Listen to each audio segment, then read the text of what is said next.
Day vlog ಶುರು. ಇವತ್ತಿನ day ಬಂದು ಫ್ರೈಡೇ ಜೊತೆಗೆ ಚಿಂಟು ಅವರಿಗೆ ಫಸ್ಟ್ ಡೇ ಎಕ್ಸಾಮ್ ಅಲ್ವಾ? ಅಪ್ಪ ಬೆಳಿಗ್ಗೆ 5:30 ಅಲಾರಾಮ್ ಇಟ್ಕೊಂಡು 2 ಮಕ್ಕಳು ಎದ್ದು ಫುಲ್ ಓದೋ ಬ್ಯುಸಿಯಲ್ಲಿದ್ದಾರೆ. ಏನೇನು ಓದಿದ್ರು ಎದ್ದು ನಂಗಂತೂ ಗೊತ್ತಿಲ್ಲ. ಇವಾಗ ದೊಡ್ಡವರಾಗಿದ್ದಾರಂತೆ, ಗೌರ ಎಲ್ಲ ಓದ್ಕೊತಾರೆ. ನಾವೇನು ಹೇಳ್ಕೊಡೋದೇ ಬೇಡ. ಆಯಿತಾ? ರಿವಿಷನ್ ಮಾಡಿದ್ಯಪ್ಪ?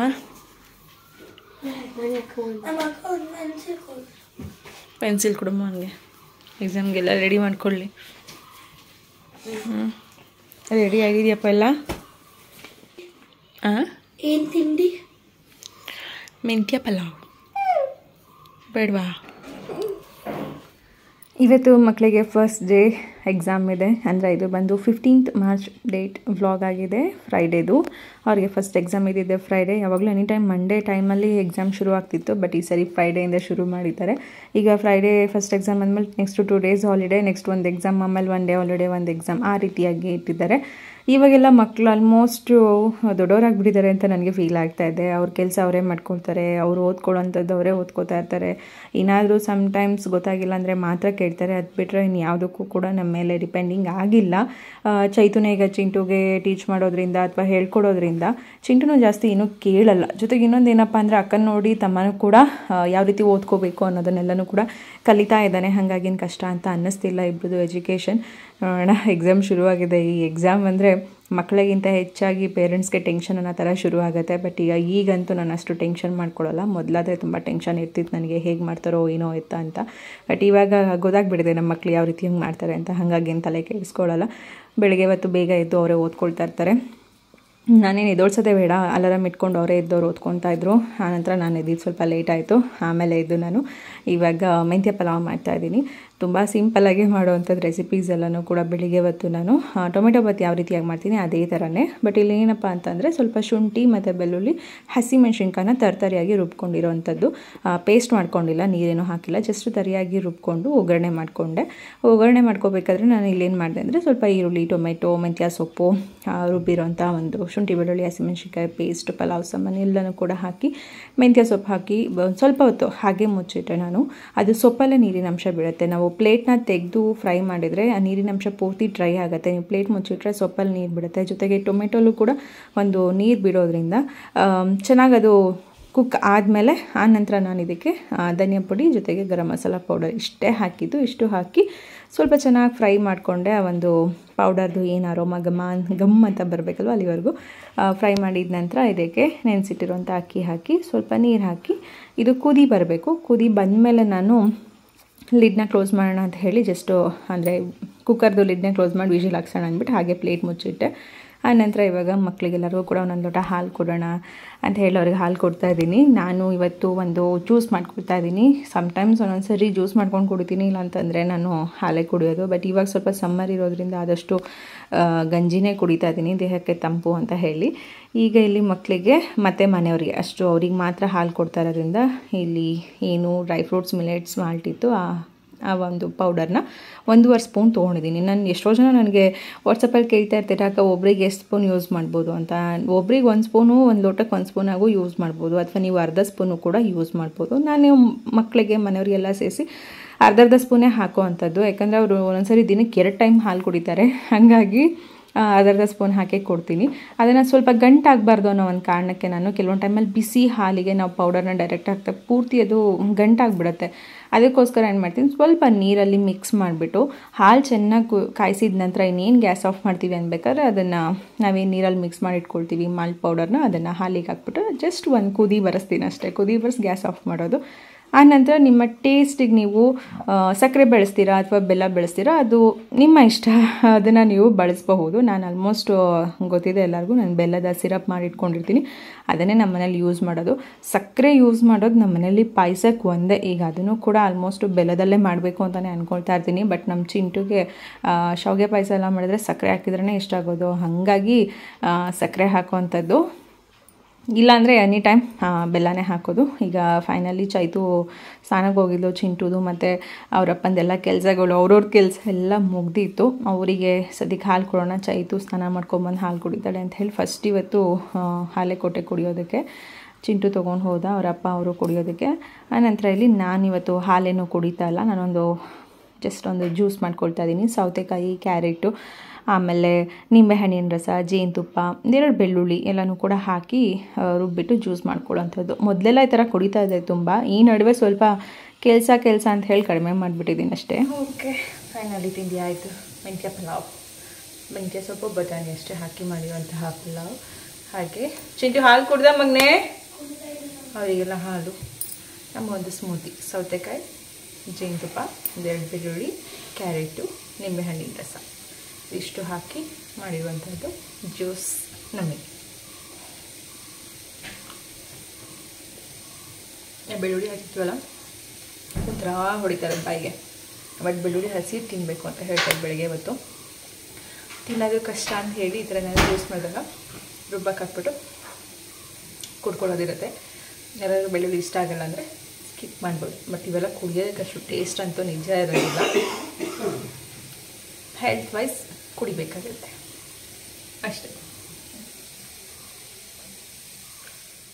ಫೈನಲಿ ಪಲಾವ್ ಕೂಡ ರೆಡಿ ಆಯಿತು. ಮೆಂತ್ಯ ಪಲಾವ್ ಅಥವಾ ಮೆಂತ್ಯ ಬಾತ್ ಅಂತ ಹೇಳ್ಬೋದು. ನನಗಂತೂ ಮೆಂತ್ಯ ಬಾತ್ ಅಂತ ಹೇಳಿದ್ರೇ ಇದಕ್ಕೆ ಕರೆಕ್ಟ್ ಅಂತ ಅನಿಸುತ್ತೆ. ಪಲಾವ್ ಅಂದರೆ ತರಕಾರಿ ಎಲ್ಲ ಹಾಕಿರಬೇಕು. ಬಟ್ ನಾನು ಇಲ್ಲಿ ಜಾಸ್ತಿ ಇನ್ನೊಂದು ತರಕಾರಿ ಹಾಕಿಲ್ಲ, ಬರೀ ಬಟಾಣಿ ಒಂದೇ. ಮೆಂತ್ಯ ಸೊಪ್ಪು ಬರೀ ಬಟಾಣಿ ಹಾಕಿ ಮಾಡಿದ್ದು.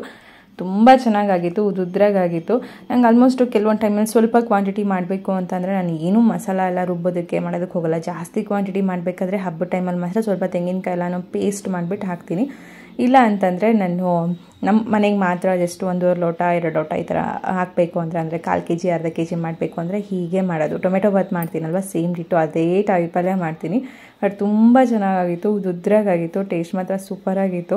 ಈಗ ಫಸ್ಟು ಚಿಂಟುಗೆ ಕೊಟ್ಟೆ ತಿಂಡಿನ. ನಿಮ್ಮ ಮಗ ಫುಲ್ ಟೆನ್ಷನ್ ಅಲ್ಲ ಅಂದ್ರಿ, ಲಂಚ್ ತಿಂಡಿ ತಿನ್ನಕ್ಕೆ ಕೊಟ್ಟರೆ ಟೇಬಲ್ ಮೇಲೂ ಮ್ಯಾಕ್ಸ್ ಮಾಡ್ತಾವನೆ.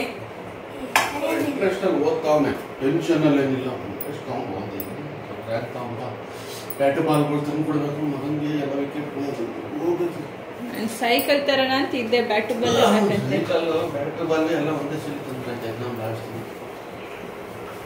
ಹೌದಪ್ಪ. ಎಕ್ಸಾಮ್ ಲಾಸ್ಟ್ ದಿನಲ್ಲ ರಿಸಲ್ಟ್ ಬಂದಿದ್ದೀನ. ಎಕ್ಸಾಮ್ ಲಾಸ್ಟ್ ದಿನ ರಿಸಲ್ಟ್ ಬರಬೇಕು. ರಿಸಲ್ಟ್ ಬಂದಿದ್ದೀನ, ಅವಾಗಲೇ ಕೊಡ್ಸೋದು. ಇಲ್ಲ, ಮುಂಚಿತವಾಗ್ಲೇ ಕೊಡಿಸ್ತೀನಿ ಅಂತ ಹೇಳಿದ್ದೀನಿ. ನೋಡೋಣ ಹೆಂಗ್ ಮಾಡ್ಬಿಟ್ಟು ಬರ್ತೀರಾ ಅಂತ. ಹೇಗಿದೆ ನೋಡಿ ತಿಂದು ಟೈಮ್ ಆಯ್ತು. ಇಂಗ್ಲಿಷಲ್ಲಿ ಒಂದು ಸ್ವಲ್ಪ ಡೌಟ್. ಇನ್ನೂ ಎಕ್ಸಾಮ್ ಮ್ಯಾಥ್ಸ್ ಫಸ್ಟ್ ಬರೀತಾವನೆ, ಅಲ್ಲಿ ಇಂಗ್ಲೀಷಲ್ಲೇ ಡೌಟ್ ಅಂತ ಹೇಳ್ತಾನೆ ರೀ. ನಾಳೆ ಮಂಡೇ ಇರೋದು, 2 days ಹಾಲಿಡೇ ಇದೆ. ಬಂದು ಇವತ್ತು ನಾಳೆ ನಾಡಿಗೆ 3 ದಿನ ಟೈಮ್ ಇದೆ ಓದಕ್ಕೆ ನಿನ್ಗೆ ಇಂಗ್ಲೀಷು. ಕನ್ನಡದ ಕಣ್ಮಣಿ, ಬರೀ ಕನ್ನಡ ಮಾತ್ರ ಎಲ್ಲಾದ್ರಲ್ಲೂ ಬರುತ್ತೆ. ಬೇಗ ಬೇಗ ಟೈಮ್ ಆಯ್ತು. ಕನ್ನಡದಲ್ಲಿ ಎಲ್ಲ ಏ ಬಂತು ಮಾಸ್ಕಡೆ. ಸದ್ಯ ಕನ್ನಡನೇ ಮಾತಾಡಕ್ ಬರ್ತಾರಿಲ್ಲ ಮಗ ನೀನು. ಅಲ್ಲ, ಅಪ್ಪ ಅಮ್ಮ ಅನ್ನಕ್ಕೆ 5 ವರ್ಷಕ್ಕೆ ಮಾತಾಡ್ದೆ.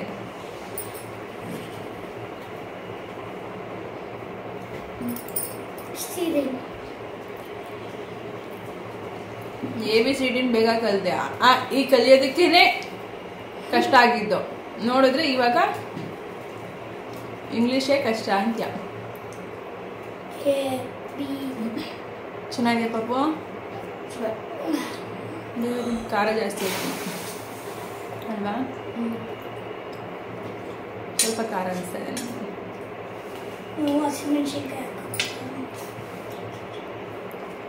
ಬಂದ ಬಂದ ಕಾಫಿ ಚೇಟ್ ಕಳ್ಳಾಕನ್ನ ನೋಡಿ ಬಂದ. ಮಂದಾಗೆ ಸೊಟ್ಟಾಯ್ತ.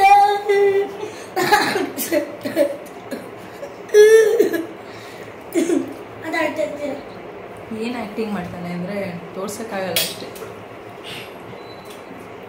ಹೇಳಿಬೇಕು. ಬಾರೋ ಅಕ್ಕ ಶೂ ಹಾಕೊಳ್ಳಿ. ಅಪ್ಪನೇ ಶೂಸ್ ಹಾಕೊಂಡಿಲ್ಲ. ಹಾಲು ಕುಡಿ ನೀನು ಫಸ್ಟು. ನೋಡಿ ಹಾಲು ಹಂಗೆ ಇಟ್ಟು. ಬಾಯಿ ಮುಚ್ಚ ಹಾಲು ಕುಡಿ ಪಾಪ.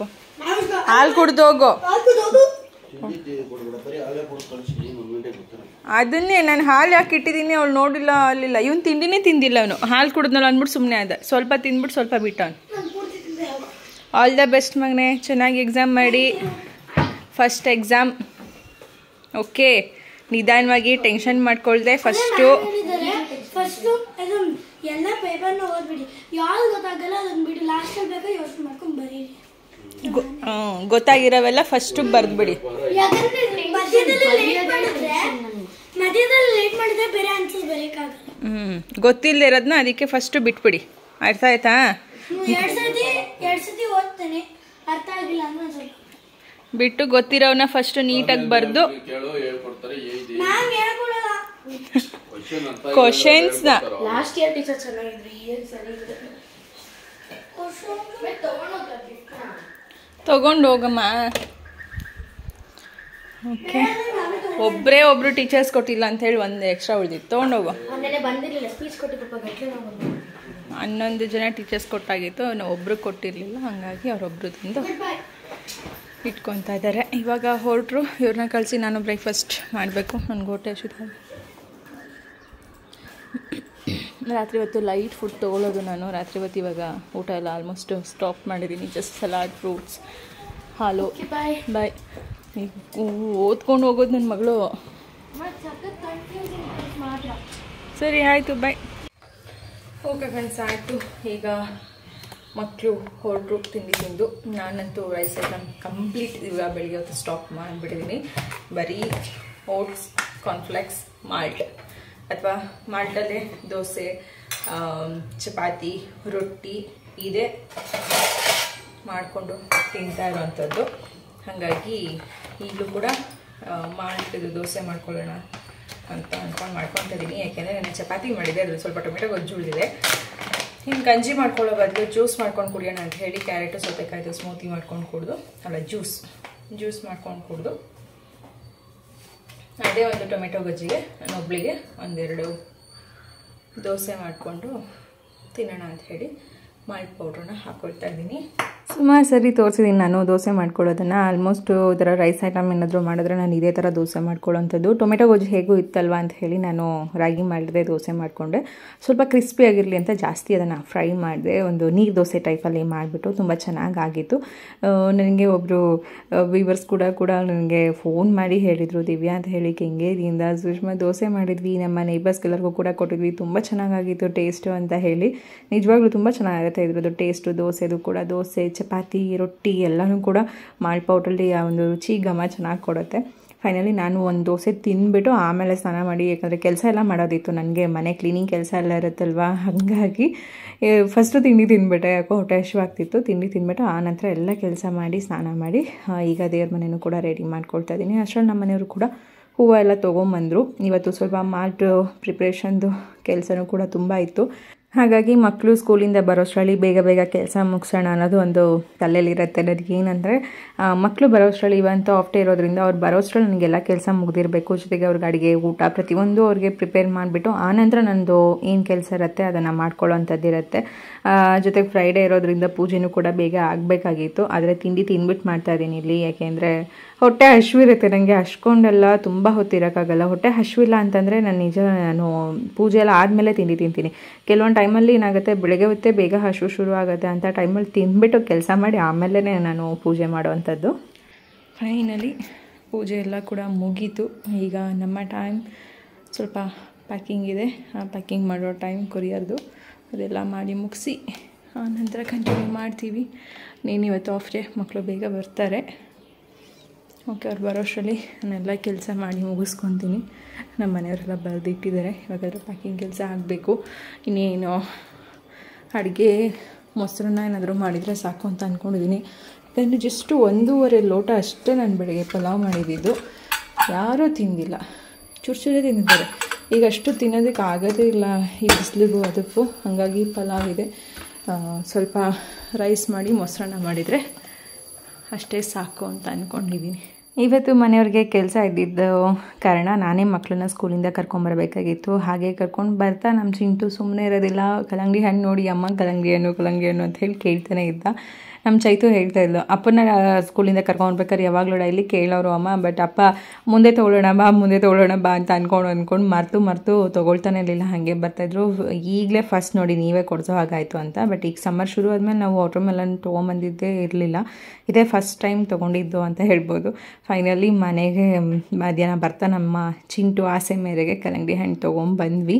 ತಂದಿನ ಊಟ ಬೇಡ ಅಂತ ಹೇಳೋಕ್ಕೆ ಶುರು ಮಾಡಿದ್ರು. ಅಮ್ಮ ಪೂರ್ತಿ ನಾವು ಕಲ್ಲಂಗಡಿ ಹಣ್ಣೆ ತಿಂತೀವಿ, ನಮಗೆ ಊಟ ಬೇಡ ಅಂತ. ನನಗೇನಂದರೆ ಹೇಗೂ ಪಲಾವ್ ಇತ್ತು, ರೈಸ್ ಮಾಡಿಟ್ಟಿದ್ದೆ, ಮೊಸರಿತ್ತು, ಹೊಟ್ಟೆ ಹಶ್ವಾದ್ರೆ ಇವ್ರು ಹಾಕ್ಕೊಂಡು ಊಟ ಮಾಡಲಿ.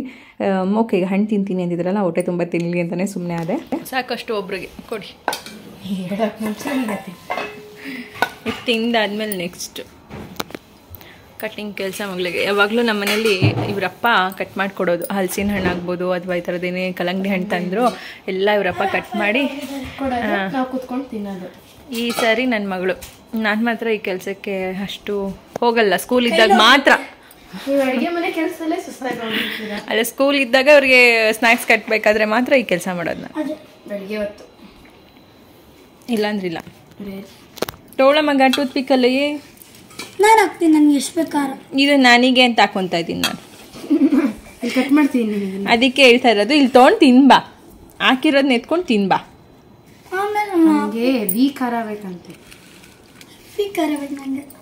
ನನಗೆ ಹಣ್ಣೆಲ್ಲ ತಿನ್ಬಾರ್ದು ಜಾಸ್ತಿ ಹಣ್ಣಿಗೆ ಖಾರ ಹಾಕೊಂಡ್ಬಾರ್ದು.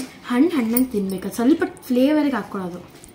ಟೇಸ್ಟಿಗೆ ಹಾಕೊಂತಾರೆ. ಖಾರ ತಿನ್ನಕ್ಕಿದ್ದೀನಿ ಚಿಕನ್ನ, ಹಣ್ಣು ಚಿಕನ್. ನಂದ ಎಷ್ಟೆಷ್ಟ ತಿನ್ನು, ಇನ್ನೂ ಇದೆ, ಕಟ್ ಮಾಡೋಣಂತೆ. ನಾನಂದು ಮಕ್ಕಳೇನಾದರೂ ಹಣ್ಣು ತಿಂತೀವಿ ಅಂತ ಹೇಳಿದ್ರೆ ನನಗೆ ತುಂಬ ಖುಷಿ ಆಗುತ್ತೆ. ನನಗೆ ಊಟದ ಬದಲು ಅವರು ಹೊಟ್ಟೆ ತುಂಬ ಹಣ್ಣು ತಿಂದ್ರೂ ನನಗೆ ಅಷ್ಟು ತಿನ್ಸೋದಕ್ಕೂ ನಾನು ಒಂಥರ ಖುಷಿ ಪಡ್ತೀನಿ. ಯಾಕಂದರೆ ಈಗ ಮೇಯ್ನ್ ಮಕ್ಕಳಿಗೆ ಜಾಸ್ತಿ ನಾವು ಕೊಡಬೇಕಾಗಿರೋದೆ ಆದಷ್ಟು ನೀರಿನಂಶ ಇರೋ ಹಣ್ಣುಗಳು ಅಂತ ಹೇಳೋಕ್ಕೆ ಇಷ್ಟಪಡ್ತೀನಿ. ಫೈನಲಿ ಇದು ನಿನ್ನೆ ನಾನು ಅಮ್ಮ ಮನೆಗೆ ಬಂದಾಗ ಯಾವ ರೀತಿ ಇತ್ತು ಅನ್ನೋದೊಂದು ಸಣ್ಣ ಕ್ಲಿಪ್ಪಿಂಗ್ ಮಾಡ್ಕೊಂಡಿದ್ದೆ, ಅದನ್ನು ಶೇರ್ ಮಾಡ್ಕೊಳ್ತಾ ಇದ್ದೀನಿ.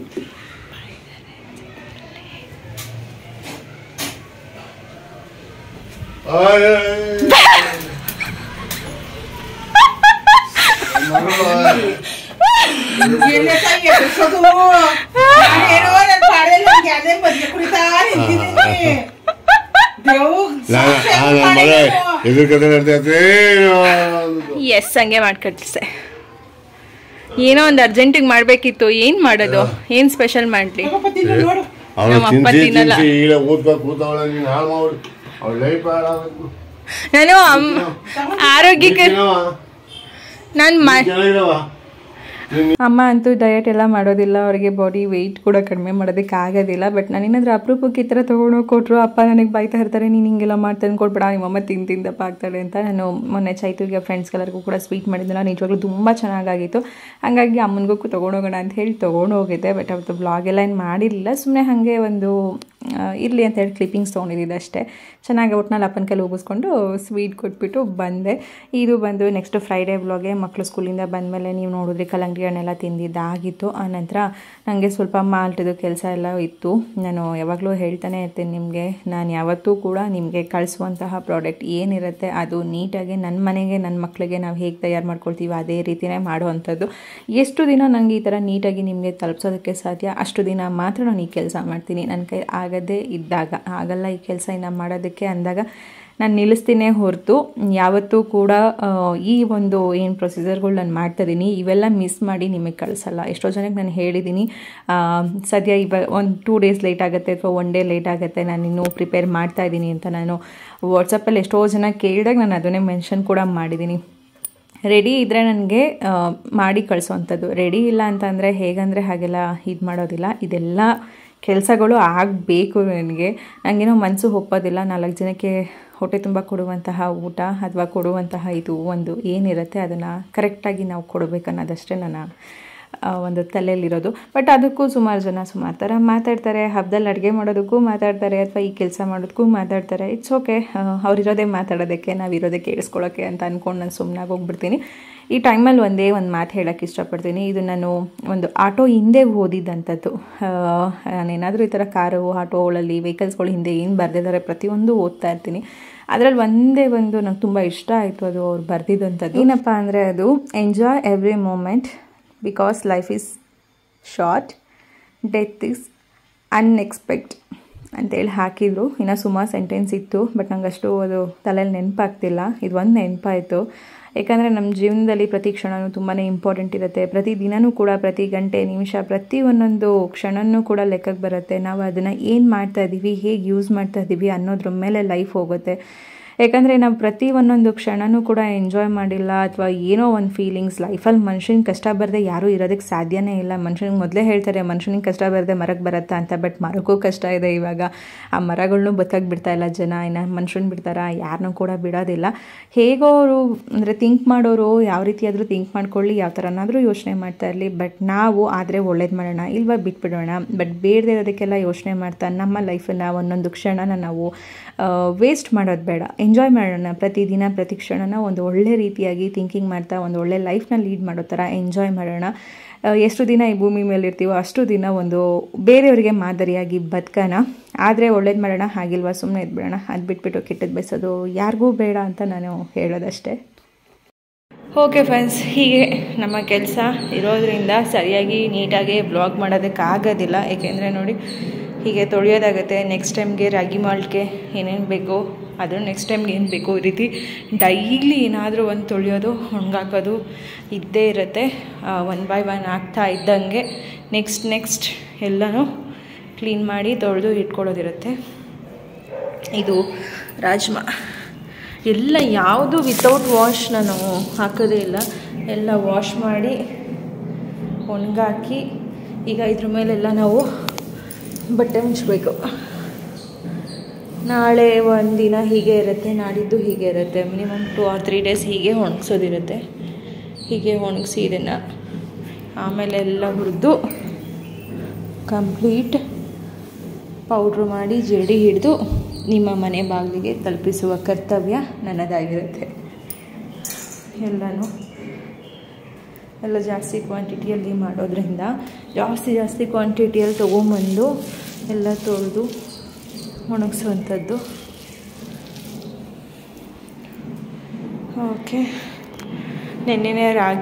ಮೊನ್ನೆ ಅನಿಸುತ್ತೆ ನಾನು ರಾಗಿ ಸಿರಿಧಾನ್ಯ ಎಲ್ಲನೂ ವಾಶ್ ಮಾಡಿ ಇಟ್ಟಿದ್ದೆ, ಆದರೂ ಮತ್ತು ವಾಶ್ ಮಾಡಿ ಹಾಕಿರ್ತೀನಿ. ಇದು ಗೋಧಿ, ಹೀಗೆ ಕಂಪ್ಲೀಟ್ ಎಲ್ಲನೂ ವಾಶ್ ಮಾಡಿ ಹಾಕೋದು. ಆ್ಯಂಡ್ ವಾಶ್ ಮಾಡಿ ಹಾಕಿದ್ದೀವಿ. ಈಗ ಇದ್ರ ಮೇಲೆಲ್ಲ ಮುಚ್ಚಿಟ್ಕೊಂಬರ್ಬೇಕು ಇವಾಗ. ಹೀಗೆ ನಿಮ್ಮ ಸುಷ್ಮನ್ ಕೆಲಸ ಇರುತ್ತೆ, ನಿಮ್ಮ ಸಿರಿ ಮನೆ ಕೆಲಸ ಇಷ್ಟಿರುತ್ತೆ. ಹೀಗೆ 1 by 1 ಎಲ್ಲ ಕೆಲಸ ಮಾಡ್ಕೊಳ್ತಾ ಇರ್ತೀನಿ. ಆಗ್ತಾ ಇದೆ ಒಟ್ಟಿನಲ್ಲಿ. ಇಡೀ ಮನೆಯೆಲ್ಲ ಹಾಕಿದ್ರು ಸಾಕಾಗಲ್ಲ, ಅಷ್ಟಿರುತ್ತೆ. ಈಗ ಇದಾಗಿದ ತಕ್ಷಣ ನೆಕ್ಸ್ಟ್ ಇನ್ನೊಂದು ಹಾಗೆ 1 by 1 ತೊಳೆಯೋದು, ಒಣಗಾಕೋದು, 1-2 days ಬರೋದು, ಚೇಂಜ್ ಮಾಡೋದು. ಬೆಡ್ಶೀಟ್ಸ್ನೆಲ್ಲ ಕೂಡ ಚೇಂಜ್ ಮಾಡಿ ಮತ್ತೆ ಒಣಗಿಸೋದು. ಒಣಗಿರೋ ಬಟ್ಟೆ ಮೇಲೆ ಮತ್ತೆ ಹಾಕೋದು, ನಾಳೆ ಒಣಗಿಸೋದು. ಅದೇ ಬಟ್ಟೆ ಮೇಲೆ ನಾಳೆನೂ ಮತ್ತೆ ಹಂಗೆ ಒಣಗಿಸೋದು. ಹಿಂಗೆ ಒಣಗಿಸ್ಬಿಟ್ಟು ಎಲ್ಲನೂ ಕೂಡ ರೆಡಿ ಇಟ್ಕೊಂಡಿರ್ತೀನಿ. ಕಂಪ್ಲೀಟ್ ಎಲ್ಲ ರೆಡಿ ಇರುತ್ತೆ. ಹೇಗೆ ಆರ್ಡ್ರ್ ಬರುತ್ತೆ ಅದ್ರ ಮೇಲೆ ಮಾಡಿ ಕಳಿಸೋವಂಥದ್ದು. ಹೀಗೆ ನನ್ನ ಕೆಲಸ ಒಂದಲ್ಲ ಒಂದು ಅನ್ನೋದು ಏನಾದರೂ ಒಂದು ಇದ್ದೇ ಇರುತ್ತೆ. ಅದನ್ನೇ ಹೇಳೋದು, ಯಾವುದಾದ್ರೂ ಒಂದು ನಾವು ಜವಾಬ್ದಾರಿ ತೊಗೊಳ್ತೀವಿ ಅಂದರೆ ಅದಕ್ಕೆ ಆದಂಥ ಟೈಮ್ ಕೊಡಲೇಬೇಕಾಗತ್ತೆ. ಅದಕ್ಕೆ ಮತ್ತು ಕಷ್ಟಪಡುವಂಥದ್ದು ಕೂಡ ಪಡಲೇಬೇಕಾಗತ್ತೆ. ಕೆಲವೊಬ್ಬರು ಜನಕ್ಕೆ ಇದು ಅರ್ಥ ಆಗುತ್ತೆ, ಅರ್ಥ ಮಾಡಿಕೊಂಡು ನಮಗೆ ಒಳ್ಳೆ ರೀತಿಯಾಗಿ ಹೇಳುವಂಥದ್ದು ಇರುತ್ತೆ. ಇನ್ನು ಕೆಲವೊಬ್ಬರು ಅದನ್ನು ವ್ಯಂಗ್ಯವಾಗಿ ಮಾತಾಡೋರು ಕೂಡ ಇರ್ತಾರೆ. ಇದೆಲ್ಲ ಕಾಮನ್. ನನಗೆ ಇವಾಗಂತೂ ಅಭ್ಯಾಸ ಆಗೋಗ್ಬಿಟ್ಟಿದೆ. ಫಸ್ಟು ಸ್ಟಾರ್ಟಿಂಗ್ ಆದರೆ ಸ್ವಲ್ಪ ಫೀಲ್ ಆಗ್ತಿತ್ತು, ಬಟ್ ಇವಾಗ ಇಟ್ಸ್ ಓಕೆ, ಇದು ಸಾಮಾನ್ಯ ಇದು ಜನರಿಗೆ. ಯಾಕಂದರೆ ಎಲ್ಲರೂ ನಮ್ಮಂತೆ ಇರಬೇಕು ಅಂತ ಥಿಂಕ್ ಮಾಡೋದು ತಪ್ಪು. ಅವರವರ ಅನಿಸಿಕೆಗೂ ಕೂಡ ನಾವು ಬೆಲೆ ಕೊಡಬೇಕಾಗತ್ತೆ. ಯಾರ್ಯಾರು ಹೇಗೆಲ್ಲ ಯೋಚನೆ ಮಾಡ್ತಾರೆ ಆ ರೀತಿಯಾಗಿ. ಫೈನಲಿ ನಮ್ಮ ಚೈತು ಏನಾದರೂ ಈ ಥರ ಫ್ರೀ ಆಗಿದ್ದರೆ ಅವಳು ಬಂದು ಹೆಲ್ಪ್ ಮಾಡ್ತಾಳೆ. ಇಲ್ಲ ಅಂತಂದರೆ ಇದೆಲ್ಲ ಕೆಲಸ ನಾನೇ ಮಾಡ್ಕೊಳ್ತೀನಿ. ನನಗೆ ಏನು ಅಂದರೆ ನನಗೆ ನಾನು ಮಾಡಿದ್ರೇ ಒಂದು ಸಮಾಧಾನ ಅನ್ನೋ ಥರ. ನಂಗೆ ಯಾರು ಮಾಡಿದರೂ ಅಷ್ಟು ಮನಸ್ಸಿಗೆ ಒಪ್ಪಲ್ಲ. ಇವಾಗ ನಾನು ಒಬ್ಬರು ಆಂಟಿನೂ ಕೂಡ ಕೆಲಸಕ್ಕೆ ಇಟ್ಕೊಂಡಿದ್ದೀನಲ್ವ, ಅವರು ಕೂಡ ನನಗೆ ಬಂದರೂ ಕೂಡ ಹೆಲ್ಪ್ ಮಾಡ್ತಾಯಿದ್ರು ಕೂಡ ನಾನು ಅಲ್ಲೇ ಕೂತು ಪ್ರತಿಯೊಂದೂ ಕೂಡ ಅವ್ರು ಮಾಡೋದನ್ನು ನಾನು ನೋಡ್ತಾ ಇರ್ತೀನಿ. ಸುಮ್ಮನೆ ನನಗೆ ಬಂದಿದ್ದಾರೆ ಯಾರೋ ಇದ್ದಾರೆ ಬಿಟ್ಬಿಟ್ಟು ಬೇರೆ ಕಡೆ ಹೋಗುವಂಥದ್ದಲ್ಲ. ನನಗೆ ಕಂಪ್ಲೀಟ್ ಆ ಕೆಲಸ ಆಗೋವರೆಗೂ ನಾನು ಅಲ್ಲೇ ಇರ್ತೀನಿ. ಅದು ಮನಸ್ಸಿಗೆ ಅದು ಮೊದಲಿಂದ ಬಂದುಬಿಡಿದೆ. ಯಾವುದೇ ಆದರೂ ನಾವು ಮಾಡಿದ್ರೆ ಮಾಡಿದ್ರೇ ಸರಿ ಅಂತ. ಹಾಗಾಗಿ ಪ್ರತಿಯೊಂದು ಕೆಲಸನೂ ಕೂಡ ಹೀಗೆ ಬ್ಯಾಲೆನ್ಸ್ ಮಾಡ್ತಾ ಹೇಗೋ ಹೋಗ್ತಾ ಇದೆ ಲೈಫು ಚೆನ್ನಾಗಿ. ಚಿಕನ್ ಥರ ಕೇಳೋಣ, ತಿನ್ಬೇಕು ಅನ್ಸತ್ತೆ, ಫ್ರೈ ಏನಾದರೂ ಅಂತ.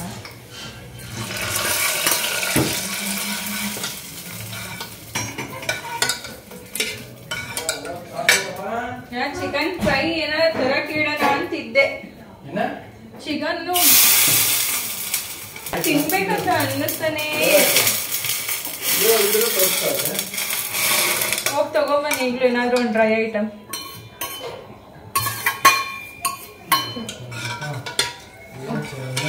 ಏನಾದ್ರು ಒಂದು ಡ್ರೈ. ನಮ್ಮ ಯಜಮಾನ್ರು ಮೊದ್ಲೆಲ್ಲ ಲಿವರ್ ಫ್ರೈ, ಬೋಟಿ ಗೊಜ್ಜು ಹೆಂಗ್ ತಿನ್ಸೋರು ಅಂದ್ರೆ ಯಾಕೋ ಹಿಂಗಡೆ ಏನು ತಿನ್ಸಲ್ಲಪ್ಪ, ಯಾಕೆ ಹಿಂಗಾದ್ರಿ?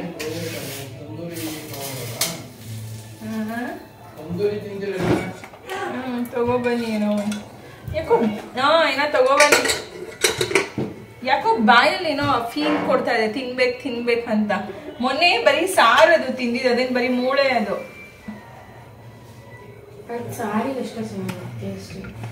ಏನಾದ್ರು ತಿನ್ಬೇಕಂತ, ಏನ್ ತಿನ್ಬೇಕಂತಾನೆ ನಂಗೂ ಗೊತ್ತಾಗ್ತಿಲ್ಲ, ಬಟ್ ಏನಾದ್ರು ತಿನ್ಬೇಕಂತ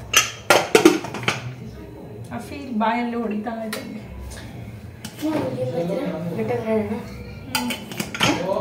ಎಲ್ಲ ಮಕ್ಳಾಗ ಮುಂಚೆ ಇರೋಷ್ಟು ಪ್ರೀತಿ ಮದ್ವೆ ಆದ್ಮೇಲೆ ಏನು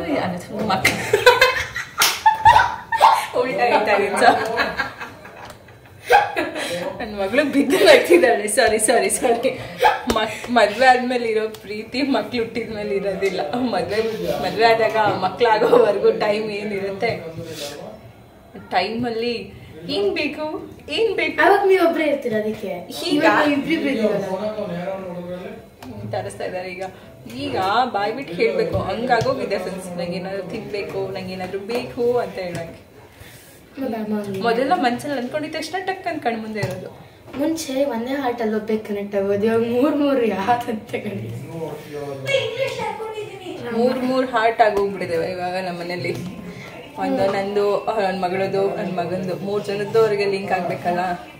ಮೊದಲೆಲ್ಲ ಇಷ್ಟ ಚೆನ್ನಾಗಿ ನನ್ಗೆ ಬೋಟಿ ಗೊಜ್ಜು ಅಂದ್ರೆ ತುಂಬಾ ಇಷ್ಟ, ಲಿವರ್ ಫ್ರೈಗಳು ಇಷ್ಟ, ಅದೆಲ್ಲ ಇಷ್ಟ ತರೋರು. ಮಿಸ್ಸಿದ್ದೆ ಬಿರಿಯಾನಿ ತರೋರು, ಎಲ್ಲ ತರೋರು. ಅದು ತಿನ್ಕೊಂಡೆ ಹೆಂಗೋ ಬಾಡಿ ಮೇಂಟೈನ್ ಮಾಡ್ತಾ ಇದ್ರು. ದಪ್ಪ ಆಗಿದ್ದು ನಮ್ಮ ಮನೆಯವರು ಏನು ತರದೇ ಇಲ್ಲ, ಹಂಗೆ ಬರೋದು ಶುರು ಆಗ್ಬಿಟ್ರು. ಓವರ್ ವೆಯ್ಟ್ ಆಗ್ಬಿಡ್ತಾ ಇದೆಯಾ ನೀನು, ಬೇಡ ಅಂತ. ಇಲ್ಲ ವಾಕಿಂಗ್ ಶುರು ಮಾಡ್ತೀನಿ, ನಾನು ವಾಕಿಂಗ್ ಮಾಡ್ಕೊಳ್ತೀನಿ.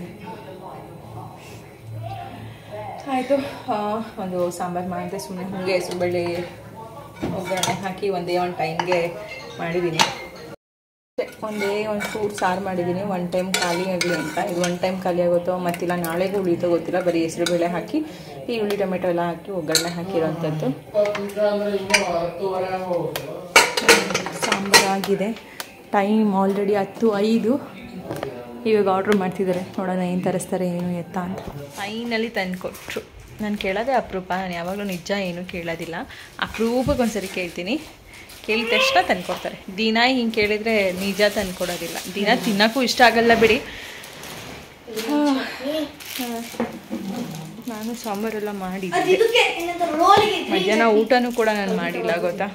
ಮಧ್ಯಾಹ್ನ ಬರೀ ಕಲ್ಲಂಗಡಿ ಹಣ್ಣು ತಿಂದೆ ಊಟ ತುಂಬಿಸ್ಕೊಳ್ತೀನಿ ನಾನು. ಈಗ ಊಟ ಮಾಡ್ತಾ ಇರೋದು.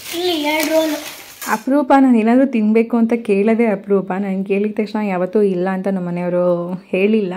ಸಮ್ ಟೈಮ್ಸ್ ಯಾವಾಗಲಾದರೂ ಇಲ್ಲ ಅಂತ ಹೇಳಿದ್ದಾರೆ, ಯಾವಾಗಲೋ ಒಂದು ಸರಿ ಅಂತ ಅನ್ಬೋದು. ಬಟ್ ಎನಿ ಟೈಮ್ ನಾನು ಏನೇ ಕೇಳಿದ್ರು ನನ್ನ ಕಣ್ಣು ಮುಂದೆ ಇರುತ್ತೆ. ಹಾಗಾಗಿ ಯಾಕೋ ತಿನ್ನಬೇಕು ಅಂತ ಅನ್ನಿಸ್ತಾಯಿತ್ತು. ಬಟ್ ಸಾಂಬಾರೆಲ್ಲ ಮಾಡಿ ರೈಸೆಲ್ಲ ಅಡುಗೆನೂ ಕೂಡ ಆಗಿತ್ತು. ಬಟ್ ನಾನು ಹೇಳಿದ ತಕ್ಷಣ ಅಪ್ಪ ಮಗ ಇಬ್ಬರು ಕೂಡ ಹೋಗಿ ನಮ್ಮ ಮನೆಯವರು ಎಲ್ಲನೂ ಕೂಡ ತೊಗೊಂಬಂದರು. ನಿಜವಾಗ್ಲೂ ತುಂಬಾ ಚೆನ್ನಾಗಿತ್ತು. ಫೈನಲಿ ಲಾಸ್ಟ್ ಊಟ ಎಲ್ಲ ಮುಗೀತು. ಇನ್ನೇನಿದ್ರು ಬೀರ ತಿನ್ನೋದು ಒಂದೇ. ಇದಾಯ್ತಲ್ಲ, ತಿಂದ್ಮೇಲೆ ನಿಮಗೆ ಸ್ವಲ್ಪ ಓಡಾಡಿ ಮಲ್ಗೋಣ ಅಂತ ಹೇಳಿ ಬಂದ್ವಿ. ಶೆಕೆ ಬೇರೆ, ನಿದ್ದೆ ಬರಲ್ಲ. ಗಾಳಿ ಅಂತೂ ಒಂಚೂರಿಲ್ಲ ಫ್ರೆಂಡ್ಸ್. ನಮ್ಮ ಮನೆ ಹತ್ರ ಎಷ್ಟು ಮರಗಳು. ಹಿಡ್ಕೊಂಡ್ರೆ ಬೆಂಕಿ ಬಂತು. ಕಲ್ಲು ಹಿಡ್ಕೊಂಡಿದ ತಕ್ಷಣ ಬರಲಿಲ್ಲ, ಕಲ್ಲು ಉಜ್ಜಿದ ತಕ್ಷಣ ಬೆಂಕಿ ಬಂತು. ನೀನು ಇವಾಗ ಮಾಡ್ಬೇಡ, ಕೈಗೆ ಏನಾದ್ರು ಏಟ್ ಮಾಡ್ಕೊಂಡಿಯಾ. ಎಕ್ಸಾಮ್ ಟೈಮು ಇಡು, ಅಲ್ಲಿ ಇಡೋ ಸುಮ್ಮನೆ, ಇಡೋ ಸುಮ್ಮನೆ ನೋಡೋ, ಇಡೋ ಸುಮ್ಮನೆ. Bye friends, thank you for watching. Bye. ನಾನು ವಿಡಿಯೋ ಬ್ಲಾಗ್ನ ಎಂಡ್ ಮಾಡ್ತಿದ್ದೀನಿ. ಬೆಂಕಿ ಕೈ ಹೀಟ್ ಮಾಡ್ಕೊಂತೀಯ ಇದರಲ್ಲಿ ಗಾಡಿಗಳಿದಾವಲ್ಲಿ ಯಾರ್ಯಾರ್ದು ಚಿಂಟು ಅದೇ ಕೊಡ್ತೀನಿ. Bye friends, thank you for watching. Bye. ಈ ವ್ಲಾಗ್ ನಿಮ್ಗೆ ಇಷ್ಟ ಆಗಿದೆ ಲೈಕ್ ಶೇರ್ ಕಮೆಂಟ್ ಸಬ್ಸ್ಕ್ರೈಬ್ ಅಂತ ಈ ವ್ಲಾಗ್ನ ಇಲ್ಲಿಗೆ ಏನು ಮಾಡ್ತೀವಿ. Bye friends, thank you for watching. ಉಸಿರೇ ಬರ್ತಾ ಇಲ್ಲ ಮಗನಿಗೆ, ಹಾಗೆ ಇದು ಮಾಡಿರೋದು. ವಾಕಿಂಗ್ ಮಾಡೋದ್ರೆ ಫುಲ್ಲು ಓಡ್ಕೊಂಡು ಇದು ಮಾಡ್ಕೊಂಡು. ಚೈತ್ ಎಲ್ಲಿ ಮರಳಿಂದ ಮಣ್ಣಾಗಿದೆ.